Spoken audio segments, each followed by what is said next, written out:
पीक विमा भरलेल्या शेतकऱ्यांना हेक्टरी 18,900 रुपये मिळणार. महाराष्ट्रातील पीक विमा भरलेल्या शेतकरी बांधवांसाठी एक महत्त्वाची आणि दिलासादायक बातमी आहे. नैसर्गिक आपत्ती आणि अवकाळी पाऊस व कीड आणि रोगामुळे नुकसान झालेली भरपाई म्हणून राज्य सरकारने प्रति हेक्टरी 18,900 रुपये मदत जाहीर केलेली आहे. महाराष्ट्र सरकारने 1 रुपया पीक विमा योजना सुरू केल्यानंतर शेतकऱ्यांनी मोठ्या प्रमाणात सहभाग घ्यायला सुरुवात केलेली आहे. ज्या भागात पिकाचे नुकसान 50% पेक्षा जास्त झालेले आहे अशा भागात महसूल विभागाने पंचनाम्याच्या आधारे ही मदत दिली जाते. आता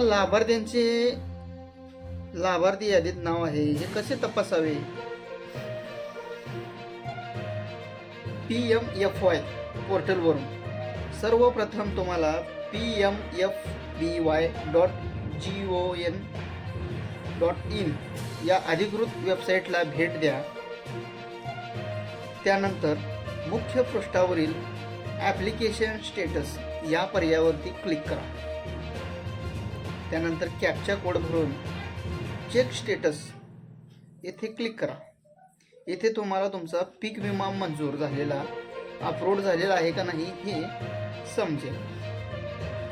त्यानंतर स्थानिक स्तरावरती आपल्याला माहिती मिळू शकते, जसे की प्रत्येक जिल्ह्यातील तालुका कृषी अधिकारी कार्यालय किंवा ग्रामपंचायत कार्यालय शेतकऱ्यांची यादी प्रसिद्ध केली जाते.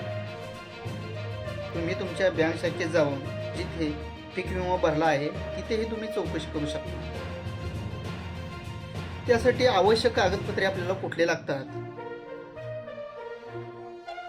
तुमचे नाव जर अद्याप यादीमध्ये नसेल किंवा तांत्रिक अडचणीमुळे तुमच्याकडे हे कागदपत्रे असणे आवश्यक आहे. ते कोणते कागदपत्रे आहेत तर आहे 7/12, उतारा 8 हे चालू वर्षाचे असणे महत्त्वाचे आहे.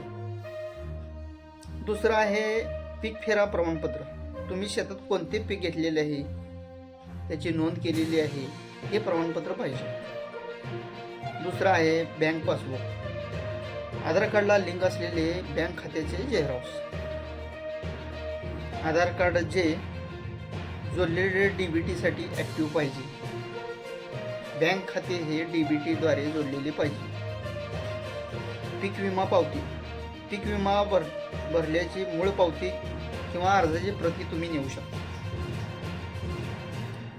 त्याचे अधिकृत पोर्टल कुठले कुठले आहेत तर pmfby.gov.in राज्य कृषी विभागाचे आहे कृषी.महाराष्ट्र.gov.in किंवा त्याचा हेल्पलाईन नंबर आहे 14447.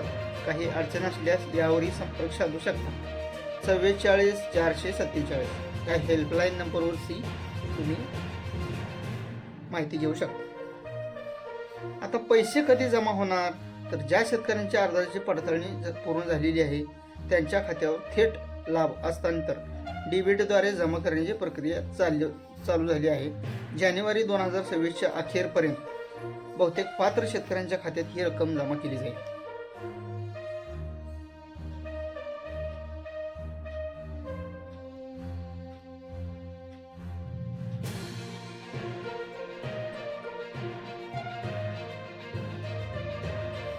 जर तुमच्या अर्जात आधार मॅच्ड किंवा बँक मॅपिंग फेल्ड अशी त्रुटी येत असेल तर तातडीने आपल्या बँकेत जाऊन ही KYC प्रक्रिया पूर्ण करून घ्यावी, अन्यथा आपल्याला पैसे जमा होणार नाही.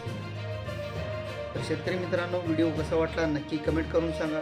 व्हिडिओ आवडल्यास लाईक करायला विसरू नका.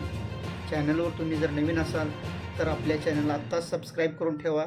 सोबतच बेल आयकन ही दाबायला विसरू नका, जेणेकरून तुम्हाला माझे रोजचे व्हिडिओचे अपडेट तुमच्यापर्यंत पोहोचत राहील.